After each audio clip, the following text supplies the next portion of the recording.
I take a deep breath on it because I honestly salute a strong woman out there, whoever going through this. I'm hoping and praying that you find a way out of this, because it's not a right relationship to be in, guys. Because we all know that verbal abuse relationships are worse than physical abuse. Verbal abuse can literally like break you. You know what I'm saying? And when I say break you, I mean break you. You know what I'm saying? Because I say that because those words can be stuck in your mental. Like literally. Those words, the way how you be treated, that's stuck in your mental, like literally. You know what I'm saying? Even though these scars you get, yeah, they are permanent. And they're there. And you see those scars every day. But that mental, something about that mental.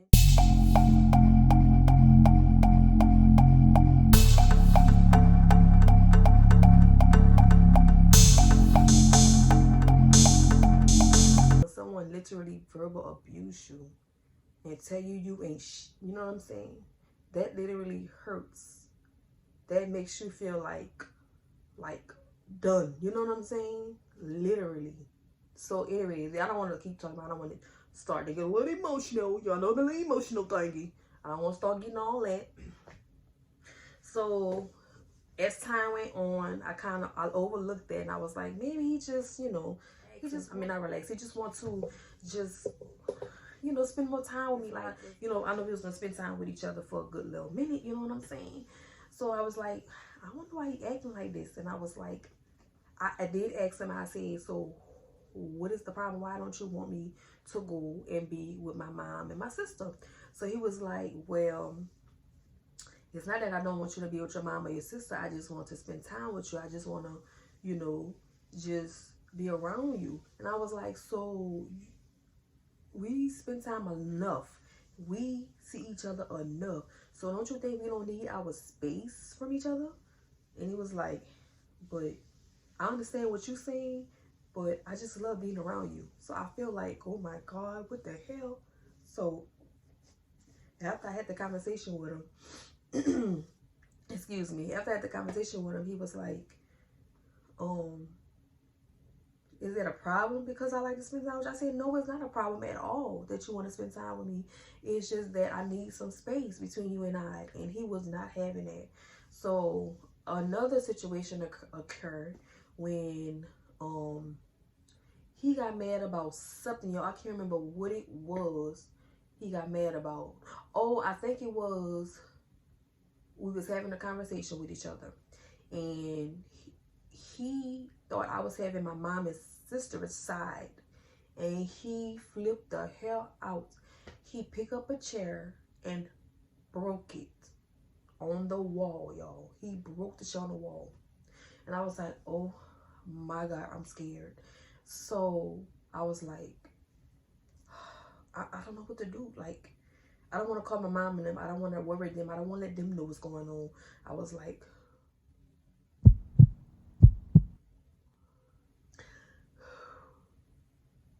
I don't know what to do. Like, I don't know what to do. So at that time, I was like, when he did that, I was like, okay. So when he did that, I was like, I was just quiet. Like, you didn't even hear a pin drop. That's how quiet I was. And I was like, oh my God, yo, I don't know what all I could do is just stare and look. But the whole time I was scared. Like, my heart literally was beating out of my chest. If you was there and you see me, my heart probably was just sticking out, like pumping. I was just scared because I never seen nothing like that. I never experienced nothing like that. I didn't deal with that when I was growing up. I didn't deal with none of that. You know what I'm saying? So for that to be introduced to me, it was scary or whatever. So I was like, this is verbal abuse. This is not what I want. This is not where I need to be. So, and of course, like I say, he reeled me in like a fish. And I already loved him already.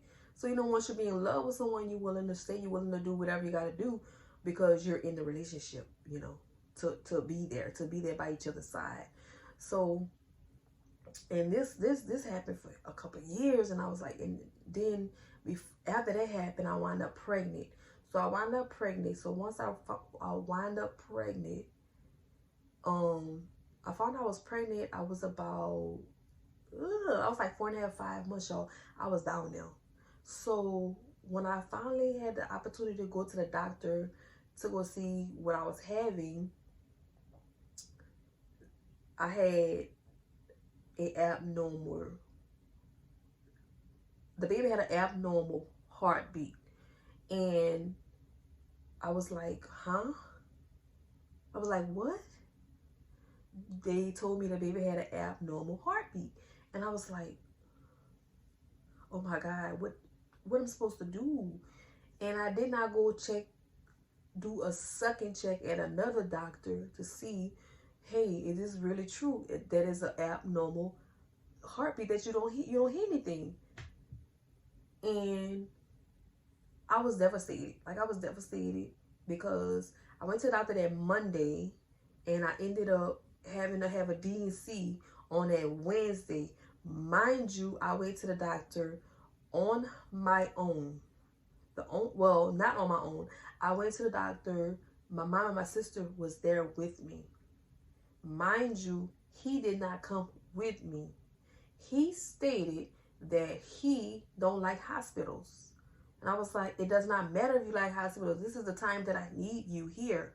You know, I am going through a serious surgery right now, and I need you here. Like, I don't care. Put your guards, put your pride, whatever it is that you got going on, put that to the side and be there for me. But he was not there for me at all. And I think the reason why I had a miscarriage was because I was working 2 jobs and it was just hard. Like, I was working 2 jobs. He barely could have kept the job. And I was like, oh my God, I think it's time for me to go. Once I had the miscarriage, I felt like it was a sign for me to leave. Like, it's time for me to get out of here. So after I had the miscarriage, I stayed for like a year. Okay.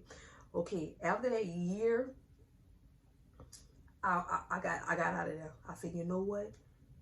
This ain't for me at all. Like, literally, this is not for me. And I was like, it was hard because how I got out was, he was at work one day and he was on a job for a good little while. He finally found him a good job or whatever. And by him finding him a good job, I was like, I need to learn his schedule so I know whenever he work and when he off, or when, you know, such and such. So whenever I decide to leave, I'm gonna take everything and I'm gonna be gone. So one day he had to work a long shift or whatever.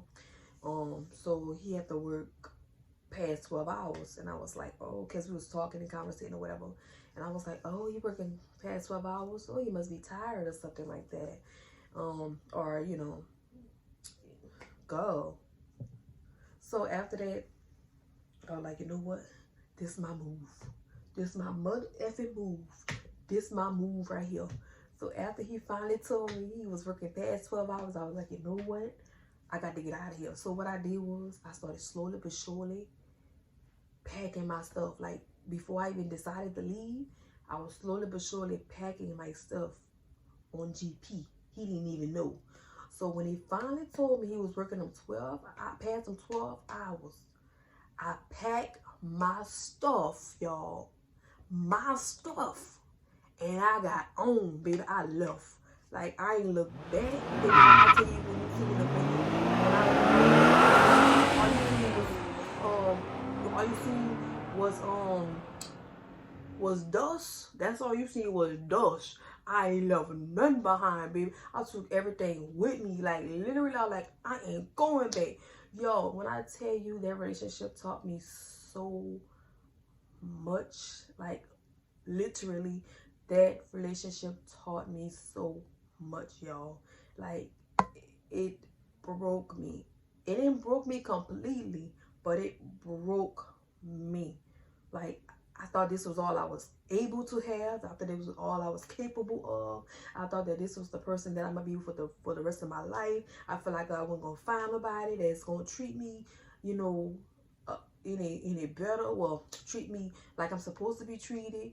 I was just in a situation where I felt like I need to get out of this. But at the same time, I didn't know how to get out of this. So as I was getting out of the situation, y'all know I was praying.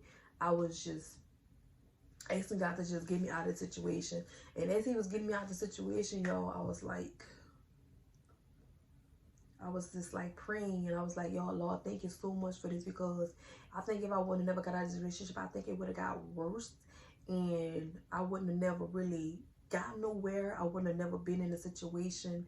I wouldn't be in a situation I'm in now or whatever. So fast forward a year later, I mean, not a year, I'm sorry, y'all. Fast forward a few years later, I was 25, y'all. 25 years young. And I was working in a plant. And very self-sufficient. I didn't even need a man, and I didn't really need like nobody. Like I was just, just working on myself, because I had already been through a lot with that. I didn't want to even deal with all that. So I was just working on myself in my own little lane, in my own little zone, doing me, just taking care of me, my heart, my feelings, that self-love, that self-care. So I was basically resetting my mind and pressing that restart button to try to get myself and my mental back in a comfortable state, to where I know that I'm able and I'm willing to be able to truly put my guards down and try to help, if that day may come, that I can be able to love someone and someone love me, or trust someone and they trust me. You know how it works when you're in a relationship or whatever. So anyway, so I'm 25, y'all. I'm not 25 right now, but I'm 25, and I'm working in a plant, very self-sufficient, like I said before. Didn't need a man, just was doing my own thing. I knew how to do everything or whatever. So, of course, I'm working in a plant. I don't have that many friends. I maybe have like 2 friends, two, and that's fine. And in the plant, most people be on their phone or conversing with everybody, or clowning or whatever, and that's okay, So me, I was just a little different. I was in a book. I was reading a book, turning the pages, reading a book or whatever. That's why I was putting myself in a good state of mind, to where I know that I can change. I know that I can change for the better, Even though what had happened to me in the past, I'm not gonna let it stop me from becoming the woman that I need to be for my husband. So I'm gonna say I was in the plant for about a few months, less than 6 months. And this guy, he been had watching me, and I was like I wasn't even into trying to get in a relationship. It always come to me, and it was weird, because I was like, I don't know if I'm ready for all this. I don't know. So we started talking, and after we started talking, y'all, this man literally wanted to buy me lunch every day, carry my bags to my car every day, put gas in my car to make sure that I'm okay for the whole week or whatever, and then also cared about my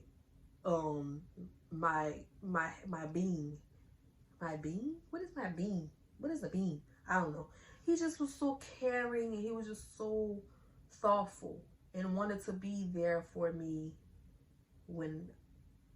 anytime. So we started talking on the phone, and at the time he was going through a lot. At the time I wasn't going through a lot. I was still working on my self-care, my self-love, getting my mental straight and getting everything in order where it needs to be, trying to align myself in a good space. So at that time he was going through a lot. We was having good conversations, and I told him, I said, well, I'm here if you need me to have a conversation, or just be there for you as well, vice versa. So at the time, he was going through something at that time. And I was like, well, I'm going to be there for you. Just let me know. And I think at that time, me and him just started we was friends, like we was hitting it hard, like heavy. And I was like, okay, well, yeah. And I don't know, y'all, it's just like this man, he just walked into my life and just started doing everything that I didn't even ask him to do. It's like everything that I asked, everything that I wanted in a man, that he just walked into my life, and he was like, okay, I'm gonna be here for you no matter what. I don't care what it is, what time of day it is, what time of night it is. I'm gonna be there for you. And he actually meant that. Like, he stood behind his words, like just them words, and he had the action behind it. So that was a good thing about it, that what he said, he did it. So that's one thing I gotta give to him. Luckily today he is my husband. So 25 up until 31. So I'm 31, he's about to be 45, and I'm about to be 32. So y'all do the math how many years we're apart. But I don't have any kids right now. I don't know when we're gonna start making kids. And then he have 2 daughters. So yeah. But yeah, y'all, like, that was basically my story time. I hope you guys enjoy my story time. Hopefully I can probably start coming back and doing a little more story times on many different topics. I mean, let me know what y'all want to talk about. Y'all can comment below and let me know what y'all want to talk about, or like what would be a good story time, like literally, because I'm thinking about doing either another story time, or I don't know. You never know what I want to do. So yeah, so if you guys want to like subscribe, like now, like yeah, subscribe guys. So thank you guys for watching, and I hope you guys are having a wonderful day, evening, or night whenever you watch this video. And I hope the video quality is good, because I'm working on my quality and the lighting, guys, because the lighting is very important. So I'm working on the lighting on my video. Right. Put your seatbelts on, put your seatbelts on, put your seatbelts on. Let me put mine on. Hey, hey. All right, y'all, your girl is out of here, and thank you guys for tuning in to the Jewel Gang, okay?